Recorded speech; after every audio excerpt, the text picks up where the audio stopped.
mécanisme qui peut affecter l'infection par la souche Covid-19, selon les scientifiques. La souche Covid-19 reste un mystère pour les scientifiques.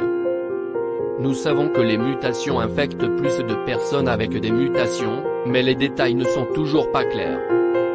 Récemment, des scientifiques ont découvert un mécanisme pouvant influencer ces variations. Mais avant de continuer, si vous aimez cela, abonnez-vous à notre chaîne pour un contenu intéressant et informatif. N'oubliez pas de cliquer sur l'icône en forme de cloche pour obtenir les dernières mises à jour. Kelly Tenhagen, chercheur principal au National Oral and Maxillofacial Institute, a cité les nouvelles publiées dans la revue PNA.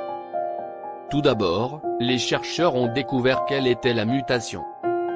Ils expliquent que la mutation est similaire à la variante originale, sauf qu'elle acquiert une mutation. Ces mutations donnent au coronavirus la possibilité de se propager et d'infecter davantage de personnes. La première variante qui a eu un effet était Alpha.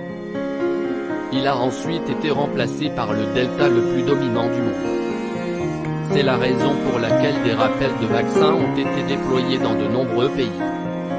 Si vous regardez de près, il y a des protéines de pointe à la surface du coronavirus. Ils sont nécessaires pour attacher et infecter les cellules. Cependant, la tête protéique ne fait rien tant qu'elle n'est pas activée par le clivage de la protéine. L'enzyme furine est l'une de ces protéines autres. Les variants avec de multiples mutations dans la protéine mutante peuvent affecter le clivage. Les chercheurs disent que des mutations dans les variantes alpha et delta semblent améliorer le clivage de la furine. Cependant, il y a eu des cas où un excès de sucre peut réduire le clivage des protéines. Les enzymes GALNT peuvent augmenter ces molécules. On a utilisé des cellules de drosophiles et de mammifères pour étudier l'action du GAL sur la protéine de pointe.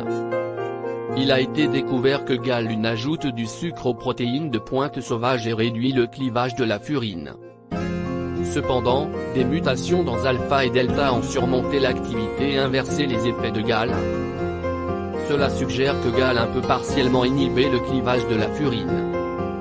Chez l'homme, ils ont analysé l'expression de l'ARN dans les cellules de volontaires sains. Une expression étendue de GAL1 se trouve dans les cellules respiratoires inférieures et supérieures sensibles au coronavirus.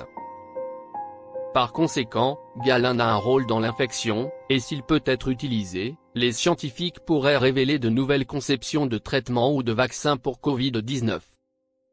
Cependant, la recherche en est encore à ses balbutiements. Êtes-vous d'accord pour dire que certaines personnes sont plus sensibles au Covid-19 que d'autres? Que pensez-vous qu'ils devraient faire pour réduire leurs risques? Partagez vos pensées dans la section des commentaires. Jusqu'à la prochaine vidéo. Merci d'avoir regardé.